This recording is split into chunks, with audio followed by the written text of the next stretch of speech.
Local programming on KRWG Public Media made possible in part by viewers like you. Thank you. Welcome to Your Legislators, a production of KRWG Public Media. Your Legislators is a public service program providing our viewing audience in southern New Mexico the opportunity to hear about important legislative issues directly from their elected representatives in Santa Fe. Hello and welcome to Your Legislators here on KRWG Public Media. I'm your host, Anthony Moreno. Joining us from Santa Fe to talk about the legislative session is District 35 Democratic State Senator John Arthur Smith. Senator Smith, thank you so much for joining us. Well, thank you very much. It's sort of hectic right now, but we've got time for this. Well, we're glad to have you. Of course, you chair the Senate Finance Committee, and big news this week, the House passed its $7 billion budget proposal. That's heading your way. What are your thoughts on what you're seeing right now with the House bill being proposed? You know, the budget process that the House passed actually started last March and April, putting that budget together on that. So it's a working project through the Legislative Finance Committee. The House has chaired it this last year. The Senate will be chairing it this next year. On that, but it's a year-long effort putting a budget together, and the final budget that was adopted by House Appropriation is a little over $7 billion on that. That bill will be coming out of the House. Well, the message will come over to the Senate this morning on that, and we'll receive that, and then we will start to work on it. There's some areas that we've already been notified that they wish that they could have shored up a little bit better. In practice, typically, they leave the Senate a little bit of capacity. This year, it's a very small capacity. One of the concerns that we have with the House budget, it's a huge increase versus where we've been the last few years.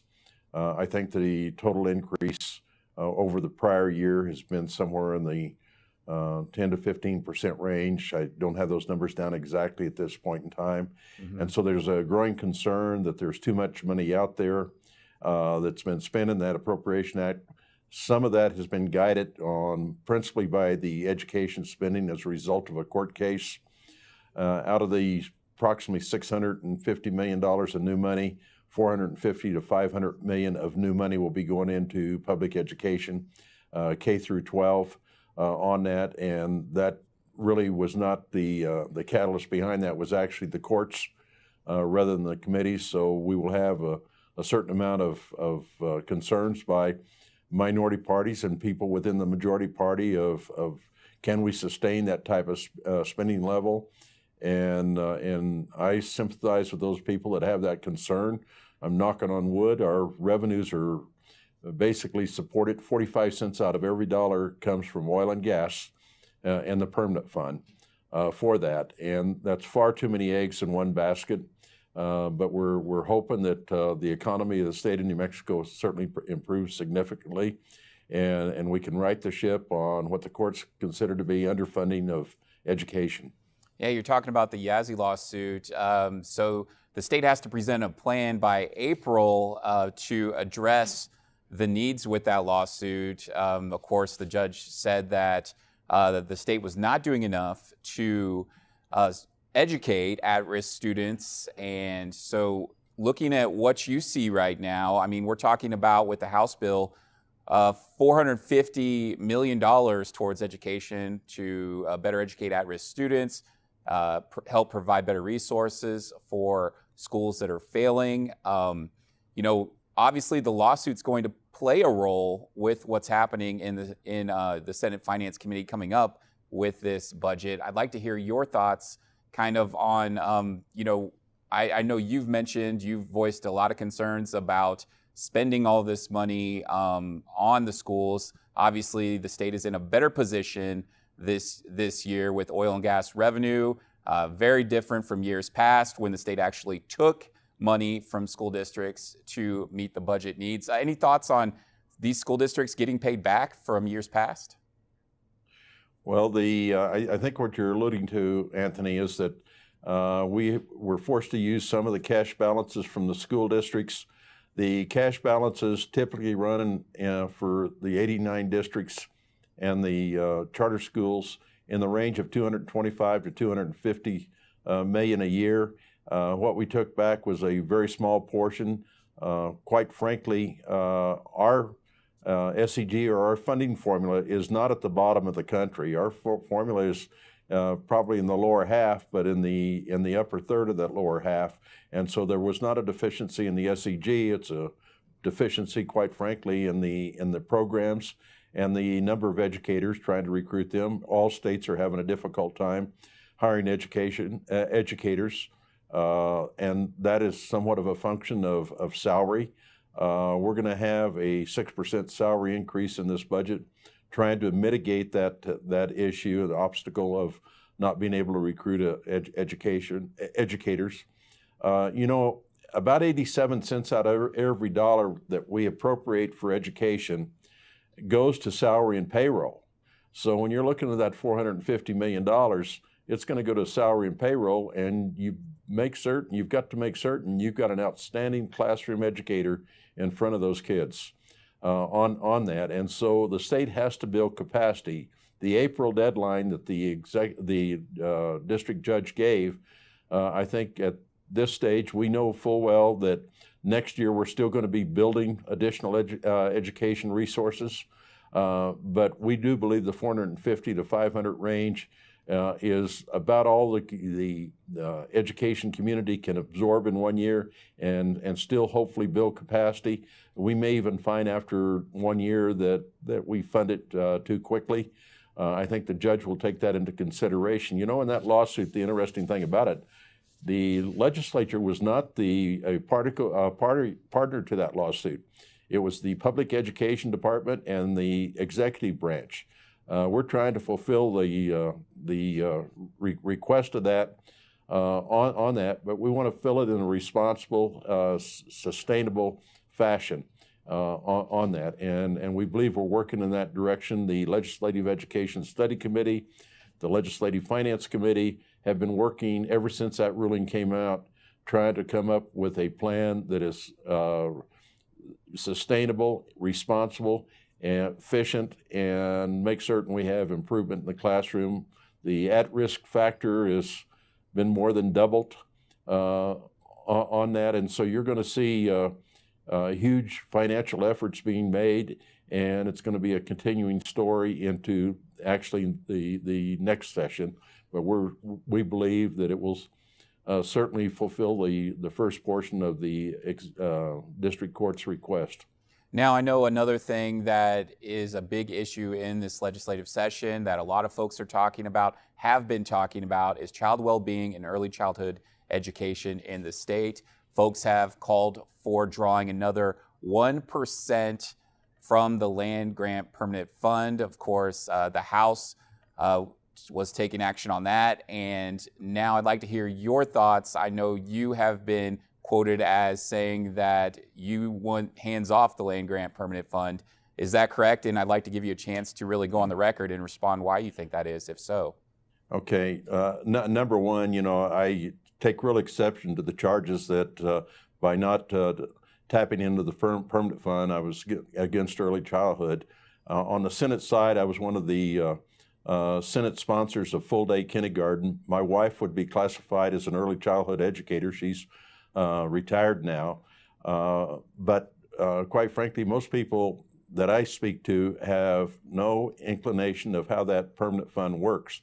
That permanent fund is another taxpayer out there. There's a lot of people that believe that we're putting something in a piggy bank and going to use that piggy bank in future years.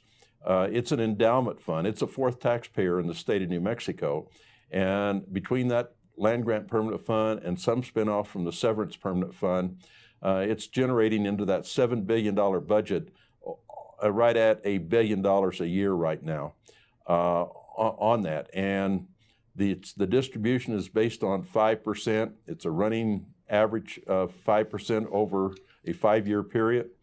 And the advocates that want to tap into 6%, The financial analysts that look at that, except for the one that the advocate sent to me from Puerto Rico, have all said that if you exceed 5% distribution, you're putting it in a danger zone, and the financial people have come up with efforts that it may take 20 years, but by tapping into it at 1%, we will see a declining return for day-to-day. And that permanent fund that we're tapping into right now, 85% of that goes into public education.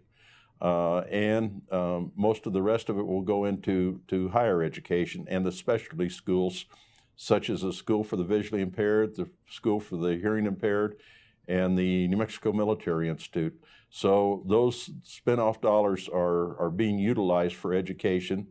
The 5% distribution is one that's subscribed to by Stanford University and at Princeton University, and I use those examples because their permanent fund, endowment fund, is very similar in size to that of the state of New Mexico, and they've tried to generate additional distribution from that and found that they were working outside of a safety zone to preserve that. Now, as far as the early childhood, what people don't realize, there's a perception out there by the advocates that nothing has been done.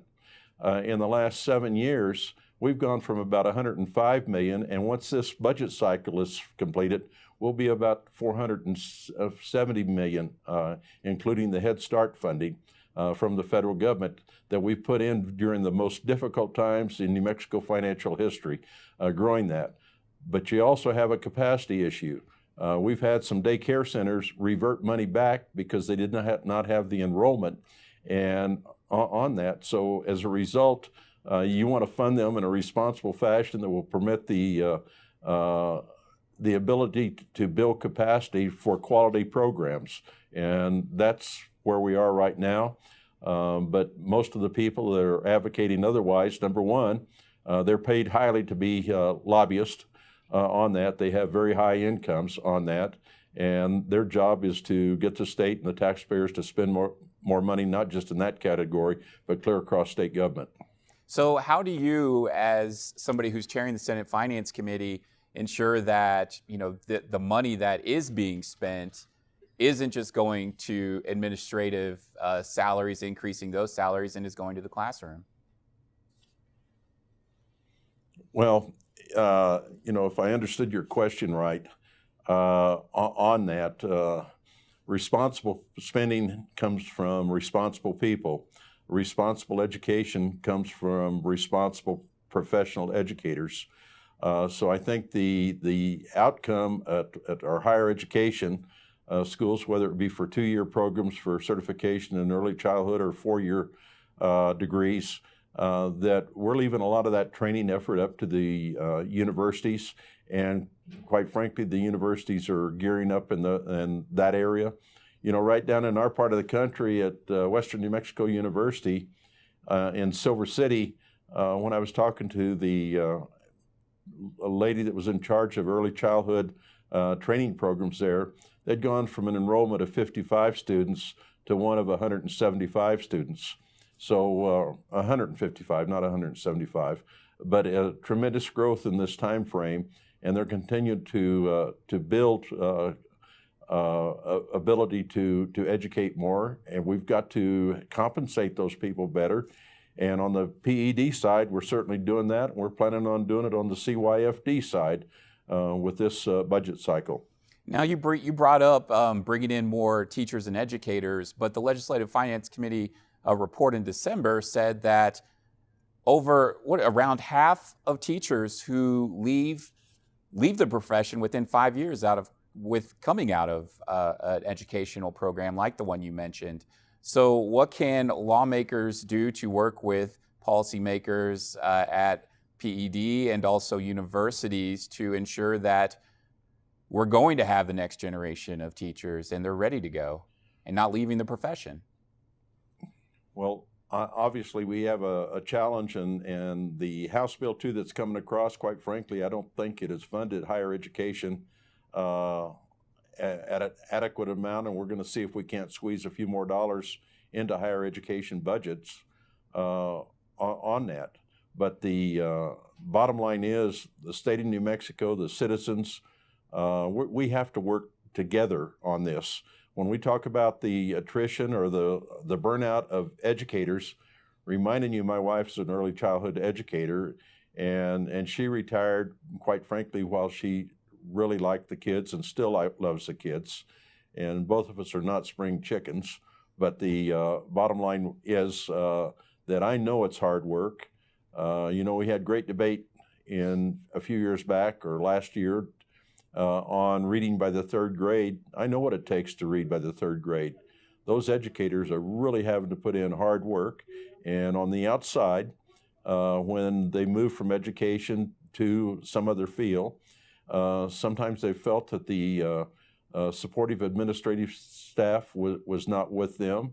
The compensation package wasn't adequate for them to stay and take care of their own families. We got to remember they have their families. And we're trying to improve that on the administrative side. We've dedicated, and the last administration has, trying to improve the administrative staff for our public education system. And I think we're starting to make real progress with that. Now, we were talking about early childhood education. One of the things that's been proposed by Senator Padilla has been to establish a department focusing on early childhood education and care. What are your thoughts on that department as to helping better educate New Mexico's children? I was unable, you're going to have to repeat that. I was unable to hear you, and the volume is fairly high on the speaker, but it's not coming through. Okay, I just want to check and see if you can hear me now. Can you hear me now, Senator? Are we okay? Yeah, all right. I can hear you Okay, better. well, I want to talk with you about the proposal to establish a new department focusing on early childhood education and also child care by Senator Padilla. Your thoughts on that, and do you think that this is a sustainable option to create a new department? Well, we're hoping it's sustainable. Obviously, that's been somewhat of a controversial piece of legislation. I think you're referring to Senate Bill 22 by Senator Michael Padilla, and he's put a lot of effort behind that piece of legislation. It came out of rules, I think, the day before yesterday. With a lot of input, there's been some division as far as that on the early childhood side between the private providers and the public education providers, and Senator Padilla has worked diligently trying to bring those parties together. I believe the way early childhood programs are fractured through the entire state of New Mexico, the principal goal of that piece of legislation is to try and consolidate all of those efforts under one department rather than being fractured on that. A lot of that work has come out of some very diligent and dedicated individuals here in Santa Fe, New Mexico. We have a Catherine Freeman that's worked on that. Michael Weinberger works on that, and that has been a year-long work product. We believe we know the executive branch is certainly behind that, and we appreciate that. And I think it's worth a try and do that, to move that forward, to try and consolidate the division within the early childhood programs throughout the state, and we hope that will be successful. Now, one of the things that I would like to continue talking with you about is funding in the state. Obviously, it's up with revenue in regards to oil and gas, giving more revenue to the state. I know you've been quoted about saying that the state needs to perhaps diversify some things. I noticed your legislation this year is addressing that in regards to creating taxes. I'd like to talk with you a little bit about that as far as the fuel tax that you have proposed as well. Thoughts on that legislation, and do you support raising the gas tax? Exactly how much would you support raising that, if so? We've got some gas tax bills in the system now, and we've worked with the executive branch staff and said we're flexible to adjust those bills as they're presently drafted to something that would be amenable to the governor. You know, on gas tax, and I want to talk on other taxes here in just a minute, but on gas tax, our gas tax has not changed in 27 years. Our gas tax in, say, around 1994, somewhere in that time frame, bought $1 worth of road. The same gas tax now is buying about 57 cents of road. And with the fuel efficiency of vehicles, the hybrids and the electric cars, it obviously, gas tax is not going to take care of all the users that are using our highways right now, and they need to be participants and payers in that category.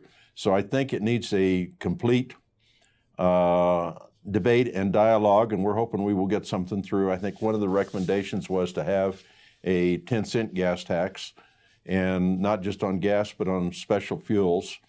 Our highway department, when it's operating on the same revenue stream, federal and state, that it had 25 years ago, you know, the public's got to recognize that obviously their financial situation's changed over the last 25, 27 years, and so has highway construction.